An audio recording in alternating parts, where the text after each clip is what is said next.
ketika Nabi Sulaiman alaihissalam memohon kepada Allah untuk menangkap iblis dan memenjarakannya.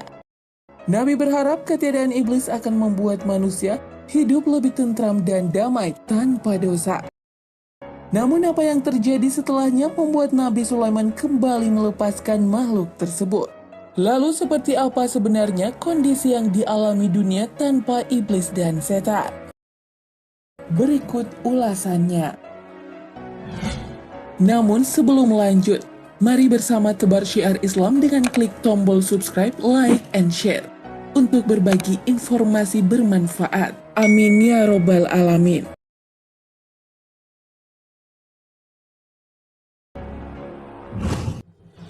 Dalam sebuah riwayat diceritakan, bagaimana Nabi Sulaiman alaihissalam memiliki kekuatan penuh menundukkan kalangan manusia, jin, dan hewan. Bahkan setan-setan kala itu menjadi pekerjanya untuk membawa dan mengimpor batu-batuan, pasir, serta bahan bangunan lain untuk membangun bangunan-bangunan megah.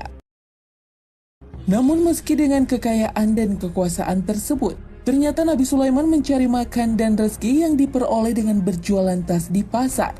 Padahal di dapur sang raja setiap hari selalu dimasakkan 4.000 unta, 5.000 sapi, dan 6.000 kambing. Bahkan Nabi Sulaiman alaihissalam memohon kepada Allah agar diperbolehkan memenjarakan iblis.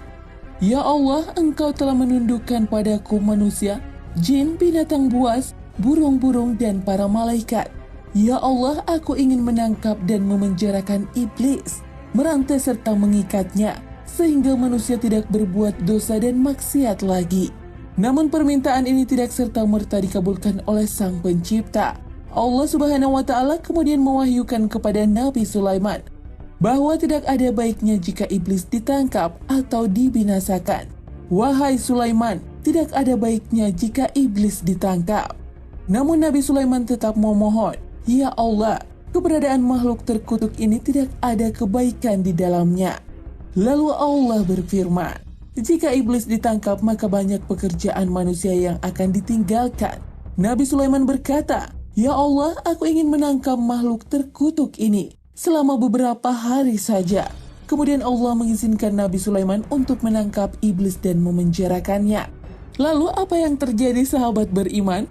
Keesokan harinya, Nabi Sulaiman mengutus pekerjanya untuk berjualan tas ke pasar.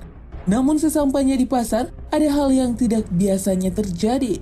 Pasar tersebut kosong tanpa penghuni. Semua pedagang menutup dagangan mereka. Pekerjanya lalu memberitahukan hal itu kepada Nabi Sulaiman alaihissalam. Nabi Sulaiman alaihissalam bertanya, apa yang telah terjadi? Pekerjanya pun menjawab, kami tidak tahu. Pada malam itu Nabi Sulaiman tidak makan dan hanya minum air saja.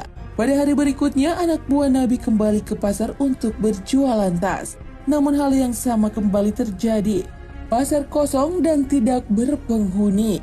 Sahabat beriman, ternyata setelah dicari tahu, manusia lebih banyak memilih menutup pasar. Mereka pergi ke masjid dan menuju kuburan untuk mengingat kematian, menangis dan meratap. Mereka sibuk mempersiapkan bekal menuju ke akhirat tanpa memperdulikan lagi keindahan duniawi.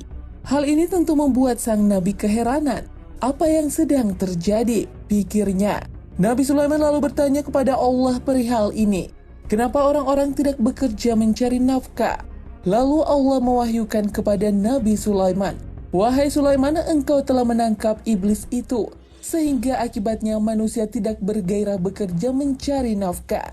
Bukankah sebelumnya telah kukatakan kepadamu bahwa menangkap iblis tidak mendatangkan kebaikan? Mendengar jawaban Allah, Nabi Sulaiman kemudian melepaskan iblis dan bala tentaranya. Dan benar saja, keesokan harinya pasar kembali ramai. Manusia kembali bersemangat bekerja mencari harta dunia untuk makan dan memenuhi kebutuhannya. Jadi jangan berprasangka buruk terhadap ciptaan Allah. Meski kita anggap tidak berguna sekalipun, karena Allah lah yang maha tahu apa yang Dia ciptakan. Wallahu a'lam bishawab. Segala yang baik datangnya dari Allah Subhanahu wa Ta'ala, dan segala kekhilafan mohon dimaafkan.